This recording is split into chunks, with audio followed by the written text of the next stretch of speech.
Dalam sebuah perjuangan yang panjang, kita selalu membutuhkan sumber kekuatan. Dan sumber kekuatan utama kita adalah keyakinan. Keyakinan bahwa tujuan dari perjuangan kita adalah mulia.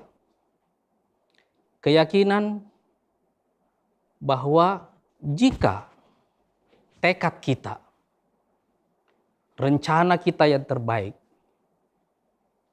dipadukan dengan pertolongan Allah Subhanahu wa taala, maka insya Allah kita akan sampai ke tujuan.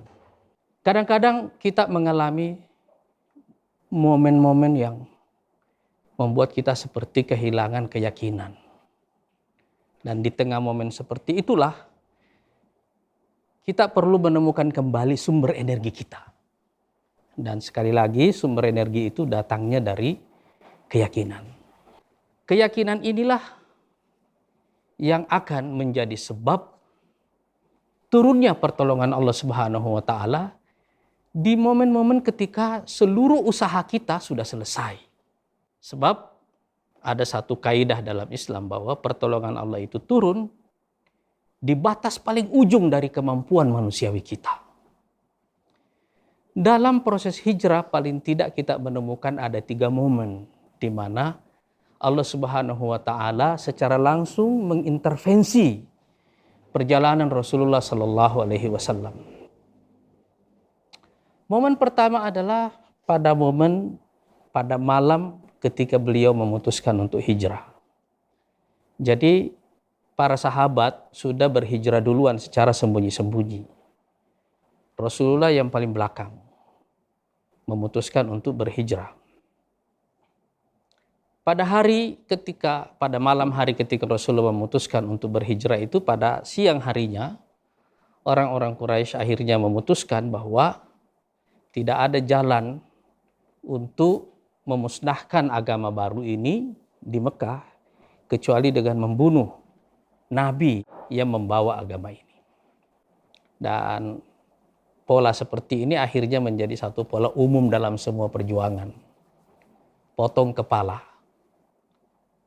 dari satu struktur kekuatan ideologi supaya ideologi itu hilang. Ini juga yang dilakukan oleh Quraisy. Tapi usaha ini gagal. Sebab persis setelah mereka mengambil keputusan di Darun Nadwa untuk membunuh Rasulullah SAW, pada saat itulah Jibril datang kepada Rasulullah menyampaikan rencana Quraisy kepada beliau dan perintah Jibril kepada beliau untuk segera melakukan hijrah. Tapi kemudian kita menyaksikan drama yang luar biasa. Pada malam hari ketika Rasulullah akan memutuskan hijrah itu, rumahnya sudah dikepung dan Rasulullah tahu betul bahwa rumahnya dikepung. Dan yang mengepungnya juga ini adalah para pemimpin dari seluruh kabilah-kabilah besar Quraisy, sehingga nanti kalau terjadi pembunuhan kepada Nabi, kalau di istilah mereka ini Bani Hashim tidak akan bisa balas dendam sebab resiko ditanggung oleh seluruh kabilah. Rumahnya dikepung dan beliau ada di dalam rumah itu. Tapi coba perhatikan momen-momen di mana Allah itu mengintervensi situasi.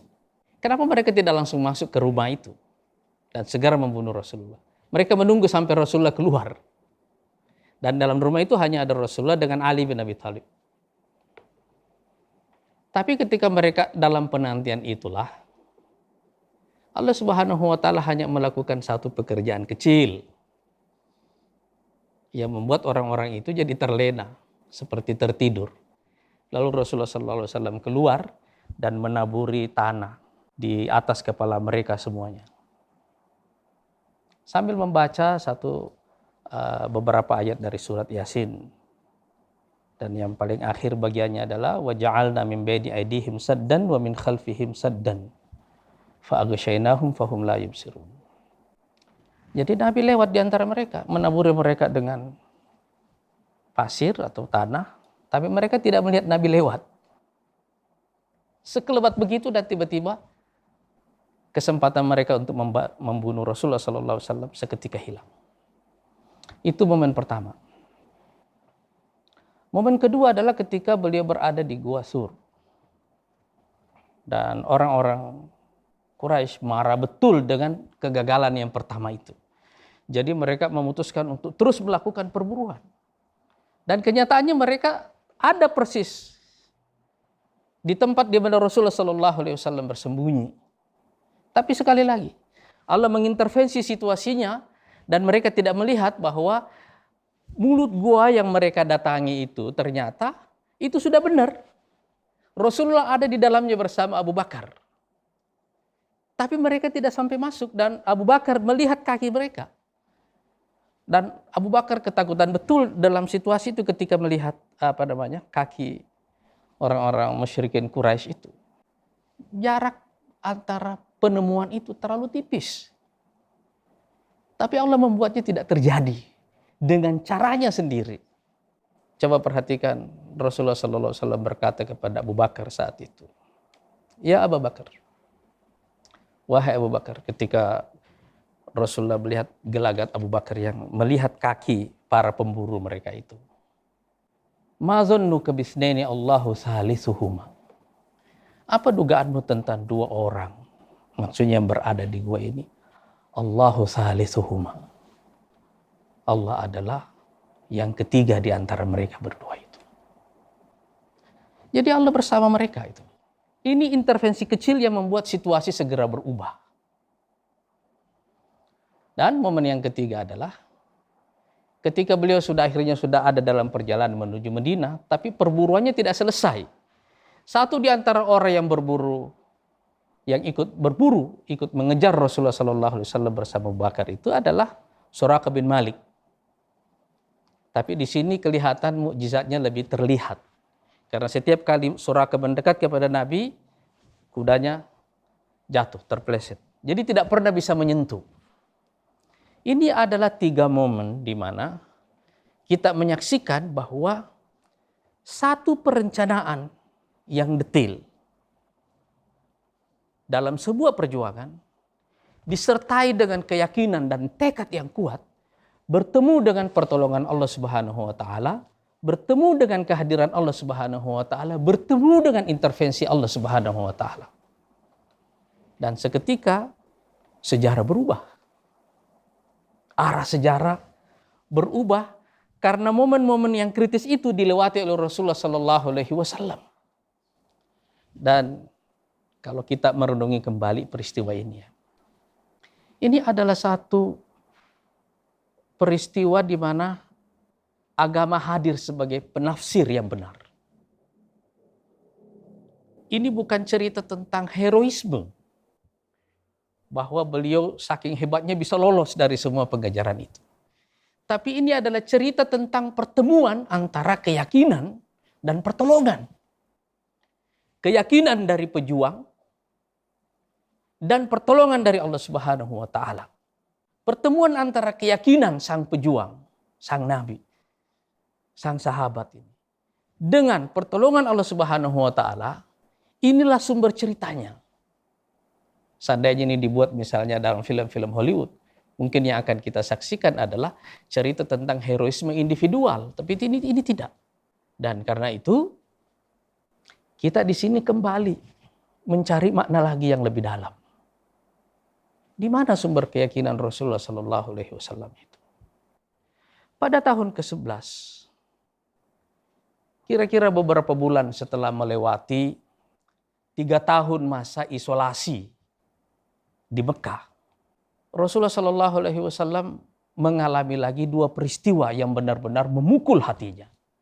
Yang pertama adalah wafatnya paman beliau Abu Thalib yang menjadi sumber proteksi keamanan dan politik beliau dalam proses dakwanya selama 10 tahun di Mekah.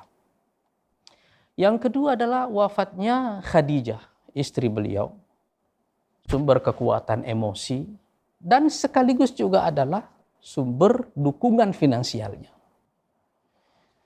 2 orang ini begitu wafat, ini menjadi bertemunya semua sumber kesedihan pada waktu yang sama. Dan karena itu tahun ini suka disebut sebagai tahun kesedihan.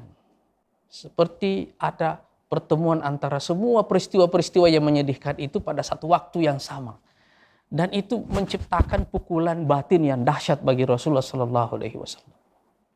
Beberapa bulan setelah itulah terjadi peristiwa persis ketika Rasulullah memulai rancangan dakwahnya kepada kabilah-kabilah dan Quraisy. Terjadilah peristiwa Isra Miraj. Perjalanan satu malam dari Mekah ke Baitul Maqdis, kemudian naik ke langit. Coba sekarang kita bayangkan. Itu semua terjadi dalam satu malam. Dalam perjalanan dari Mekah ke Baitul Maqdis ini, dan kemudian naik ke langit sampai ke Sidratul Muntaha. Dan bertemu pada setiap tingkatan langit itu dengan nabi-nabi. Dari Adam, Isa, bersama Zakaria, kemudian Yusuf, dan nabi-nabi lainnya sampai kemudian bertemu dengan Nabi Ibrahim. Rasulullah SAW diajak untuk melihat akar sejarah dari perjalanan hidupnya, bahwa beliau adalah satu bagian dari kafilah kenabian yang panjang. Cuma yang lebih dalam dari peristiwa itu adalah bagaimana bumi itu terlihat dari langit yang tinggi. Apa kita bisa melihat bumi? Enggak. Seketika bumi itu tidak ada. Dan itu meyakinkan beliau bahwa ternyata semua masalah yang besar yang terjadi di bumi ini tidak ada nilainya. Apalagi sekedar peristiwa yang ada di Jazirah Arab. Apalagi sekedar peristiwa yang ada di Mekah. Itu jadi kecil semuanya. Dalam sebuah pemandangan yang sangat besar ini, semua drama di bumi ini menjadi drama yang sangat sederhana. Itu sebabnya perintah salat yang diturunkan dalam peristiwa Isra Miraj itu. Apa lafaz yang paling kita ulang-ulangi dalam salat? Allahu Akbar. Allah yang Maha Besar. Dan dengan keyakinan seperti itu kemudian beliau menjalani seluruh proses perjuangan selanjutnya. Dan itu tampak kecil. Jadi ketika Abu Bakar melihat kaki-kaki para pengejarnya dari dalam gua. Apa masalahnya? Di antara kita ini ada Allah Subhanahu wa Ta'ala. Ini semua jadi seketika jadi kecil. Dan keyakinan seperti inilah yang membuat Rasulullah SAW bersama para sahabat itu selalu mempunyai kemampuan untuk melewati seluruh tantangan yang mereka hadapi. Sebab keyakinan mereka lebih besar dari tantangan itu. Tapi di sini bertemulah antara keyakinan sang pejuang, keyakinan Nabi, keyakinan sang sahabat dengan pertolongan Allah Subhanahu wa Ta'ala. Dan ini membawa kita kepada perenungan yang lain tentang bagaimana kita memaknai takdir dalam perjuangan itu. Takdir ini bisa terjadi dalam 3 rangkaian. Yang pertama adalah model intervensi seperti tadi. Ada intervensi langsung. Dan Allah mengubah jalan peristiwa seluruhnya. Yang kedua adalah ada proses yang natural yang diciptakan oleh Allah melalui hukum kausalitas, hukum sebab akibat. Yang disebut sebagai hukum sejarah. Yang kita sebut dengan sunnatullahi fil kaun. Misalnya, bahwa tempat di mana mereka akan berhijrah ke Madinah itu, secara geografi, sebenarnya lebih bagus daripada Mekah. Karena ini nanti menyebabkan, memudahkan mereka untuk melakukan penyebaran ke wilayah-wilayah lain yang lebih luas dalam rutenya, secara petanya ya. Tapi yang lebih dari itu juga adalah karakter orang-orang Yathrib sendiri. Ditakdirkan hidup pada waktu yang sama, di tempat yang sama ketika Rasulullah SAW kelak akan berhijrah ke sana dan bertemu dengan masyarakat baru yang akan membantu perjuangan beliau. Hal-hal seperti ini itu ada dalam aturan besar yang diciptakan oleh Allah Subhanahu wa Ta'ala dan dipertemukan dalam rangkaian waktu juga yang diatur oleh Allah Subhanahu wa Ta'ala, tetapi tampak seperti proses yang natural dan terjadi dalam hukum sebab dan akibat. Karena beliau diusir dari Mekah, jadi beliau ke Madinah. Ya kan? Itu kan respon terhadap satu tantangan. Tapi begitu mereka Rasulullah hijrah ke Madinah, di sana ada sambutan yang sangat bagus. Dan ini pertemuan-pertemuan seperti ini itu adalah bagian dari desain besar Allah Subhanahu wa taala dalam takdir keseluruhan yang diturunkan melalui proses sebab akibat. Ada yang ketiga, yaitu takdir yang diberlakukan oleh Allah yang lebih halus lagi melalui situasi kebebasan dan kemerdekaan manusia mengambil keputusan.